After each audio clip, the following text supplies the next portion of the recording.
how to attach your yarn using a slip stitch. Insert your hook into the stitch where you want to attach your yarn. Pick it up from the back and bring it to the front. Now you've attached your yarn to your work with a slip stitch.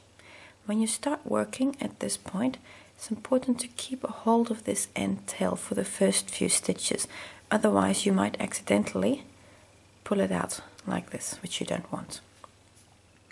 So, to attach, go into the stitch, pick your yarn up from the back, and bring it to the front, and keep a hold of your beginning tail until you've made at least 3 to 5 stitches.